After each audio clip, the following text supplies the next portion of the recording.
Eso era Auschwitz. Esos fueron los primeros días. Curiosamente, y digo curiosamente, porque mi papá dura 26 meses en Auschwitz. No se trata de saber quién duró más, quién aguantó más, quién estuvo de un lugar a otro. Yo creo que cada sobreviviente debería describir para su familia la historia de lo que a él le pasó. Si fue partisano, si estuvo escondido en el ático con Ana Frank, si cambió de religión, todo lo que le pudo haber pasado es importante platicarlo. Y le digo, papá, ¿cómo es que sobreviviste 26 meses en Auschwitz? Cuando había gente que la mataba el día que llegaban. Cuando gente moría literalmente como moscas en las cámaras de gas, por inanición, por golpes, por todo aquello que se pueden imaginar. La respuesta siempre trae una pregunta y me dice, no sé, ¿tú me lo podrías explicar?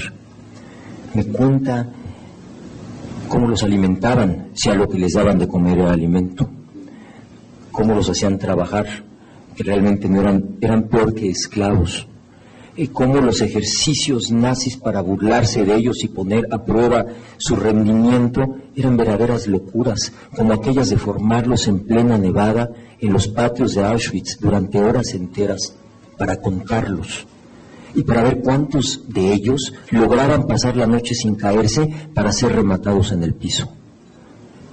26 meses mi papá duró en Auschwitz.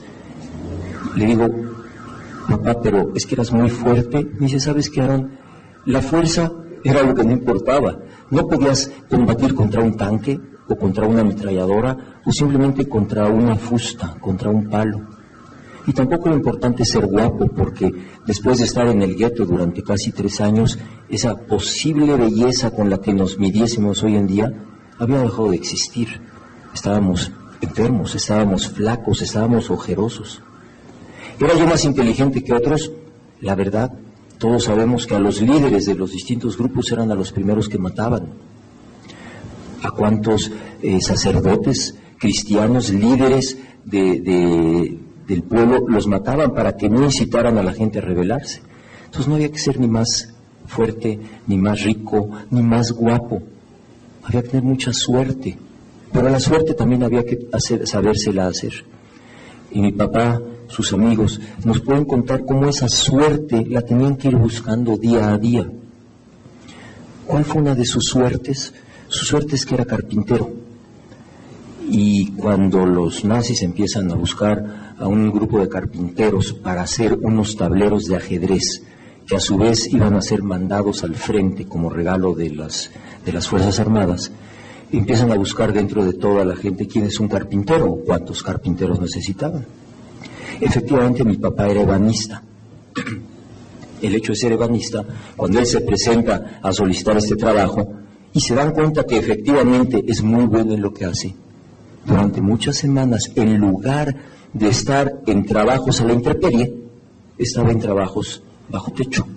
Eso era un poquito de suerte, porque cuando te daba pulmonía o una simple gripa, no había quien te curara, ibas a morirte.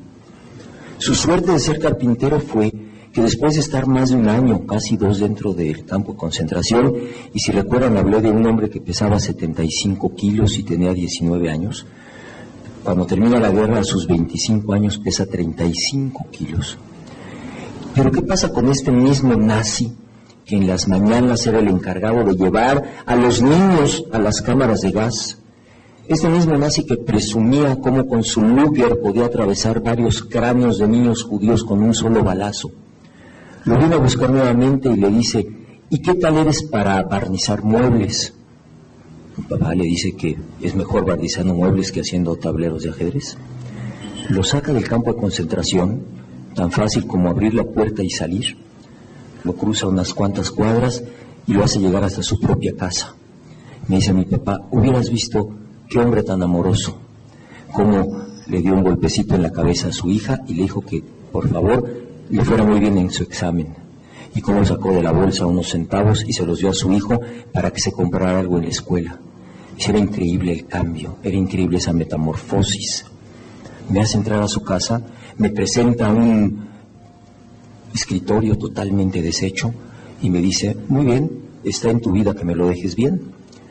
Naturalmente, después de unos cuantos días de trabajo, el mueble queda en perfectas condiciones y este hombre decide que a partir de entonces, cada vez que él quisiera, iba al campo de concentración, iba a la barraca número 18, que era donde mi papá vivía, va por él y lo vuelve a llevar a su casa y lo hace barnizar toda la madera de la casa, las sillas y los marcos de las puertas.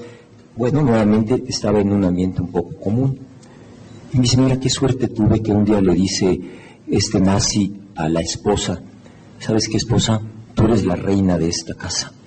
Tú ya no vas a levantar la mesa. Para eso tenemos a este desgraciado. Que lo haga él. Realmente tú comes conmigo, acabamos de comer, nos tomamos un schnapps y que este desgraciado limpie la mesa. Le dan la orden y ¿qué sucede? Que en esa mesa había un pedazo de salchicha que había dejado alguno de los chicos. Imagínense, para una persona que le daban realmente de beber agua sucia todos los días y un pedazo de pan hecho quién sabe con qué, tener frente a sus ojos un pedazo de salchicha. Mi papá está a punto de metérselo a la boca y ese angelito que todos tenemos arriba le dice, no, esto es una trampa, en el momento que lo comas te van a matar. Y durante varios días se repite el ejercicio de la salchicha o del pedazo de pastel o del alimento que mi papá me dice, no tenía saliva, pero salivaba. Después de varios días de este ejercicio, un día dije, no puedo más, que me maten, pero esta salchicha yo no la puedo tirar a la basura. Se la mete a la boca, cierra los ojos esperando el balazo y con el rabillo del ojo se da cuenta que efectivamente este nazi lo había visto, pero no le disparó. Y durante muchos días su suerte fue haber sido carpintero, porque ese pedacito más de comida le dio un día más de vivir, y otro día más, y otro día más. Las historias que me cuenta no terminan en Auschwitz. Desgraciadamente, cuando los rusos están a punto de entrar a Polonia y reconquistar todas estas áreas, los nazis tratan de evacuar de los campos de concentración, que como sabemos fuimos muchos. Todos hablamos de Auschwitz como el número 1, pero había muchos campos de concentración. Empiezan a evacuar a todos los sobrevivientes que están en condiciones de caminar hacia territorios más amistosos, como eran la República Checa, como era Austria y la Alemania misma. Históricamente, los muchachos lo saben, esto es conocido como la Marcha de la Muerte. Mi papá me dice que caminó semanas enteras. Me asesoro un poquito con los libros y me doy cuenta cómo la memoria se empieza a perder. La Marcha de la Muerte duraba entre 4 y 9 días. En su caso, y los quiero ubicar un poquito geográficamente, Auschwitz está en el sur de Polonia, en el sur de Cracovia. A mi padre lo llevan a Mauthausen. Mauthausen era el campo de concentración en Austria más importante, era el centro de 9 subcampos y la distancia que tienen que recorrer entre Auschwitz y Mauthausen en pleno diciembre del 44. Señores, vivimos en México, piensen que estamos hablando de Polonia, de la República Checa, de Austria, en donde el clima no es el nuestro. Esa gente tiene que atravesar los Alpes sin ropa, sin comida, prácticamente sin zapatos. La gente muere en tales cantidades que por eso se bautiza como la Marcha de la Muerte, que hoy en día los jóvenes de las comunidades judías repiten un viaje que los lleva desde sus lugares de orígenes hasta Polonia y de ahí a Israel, y que lo han bautizado como la Marcha de la Vida. Dicen, papá, no solo teníamos que caminar lo que caminamos, sino que teníamos que enterrar a la gente que se iba muriendo. Imagínate lo que era hacer hoyos en esa tierra totalmente nevada, so pena de que nos mataran a nosotros mismos. No solo llega a Mauthausen, en donde está algunos días únicamente, cuando lo vuelven a embarcar, en este caso, a otro campo de concentración austriaco, cerca de la ciudad de Linz, conocido con el nombre de Ebensee.